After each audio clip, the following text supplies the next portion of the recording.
In this video, we'll discuss how to use the FHIR Connections application within Lens for healthcare. If you look at your project, or if we want to start a new project, that's probably a better way to go. Video.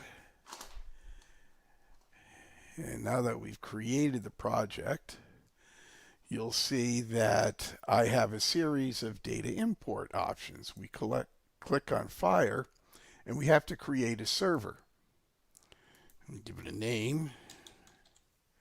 And then we get the base URL. This is the location of where the database that stores all the data for your healthcare record systems is located.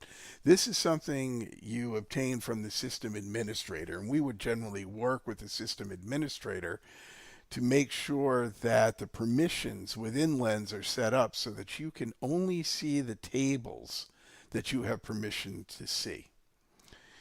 So we click on FHIR, and you can see that a connection was created. You can test the connection,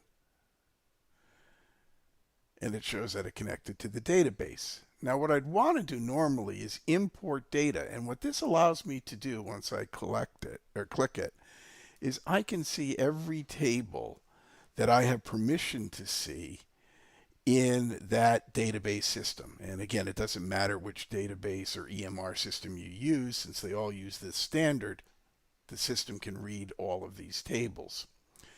Now, what happens generally is you would import multiple tables and then create relationships with them. We'll talk about that in another video. But to show you how this part of the system works, we can go to something like the observations table, and now every field is searchable. So you can go and select specific terms or topics within these fields and just import that data. A lot of times, though, you'll just want to bring in all of the data because you may have a series of questions you want to ask about that patient in designing your dashboard. We can preview the data by clicking on the preview button. And what happens is we see the first few rows of that table.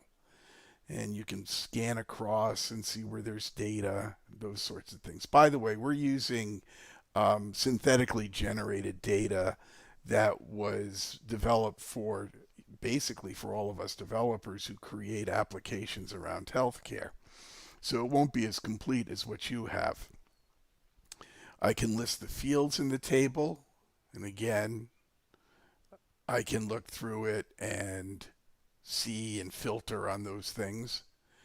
I can now create the table. Now this brings it into Lens, and this is important because when it brings it into Lens, we have multiple ways now of interacting with the data. If we bring in multiple tables from the same EMR system, we can link them all together using many-to-many relationships or foreign and primary key relationships. A foreign and primary key relationship could be something like the patient ID.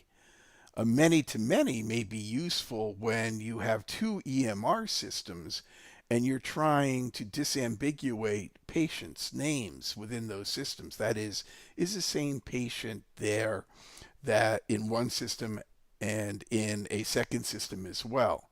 Many-to-many would allow you to develop a relationship between the two EMR tables you bring in and then filter it on a patient name. So that's another way of looking at relationships within this. As the data is downloaded, you do get a progress report. Now the other important factor here is that depending upon how the data is exported from your system into Lens, you may have to recast it, or in other cases, maybe you'd want to partially transpose the data. And we'll go into those topics in another video. But for now, you can see that the system is up and running and it's importing the data. What happens next is a table is created within that database system, within the Novi system, that you can use for developing your dashboards, planning your interactions. You can even import data from other sources and link them through this many-to-many relationship or foreign and primary key relationships. That's it for this video. Please look at the next video on developing patient dashboards so that you can see how you can take the data that you've imported and create something useful where you actually get something back from the EMR data that you've put into the system. Thanks for listening.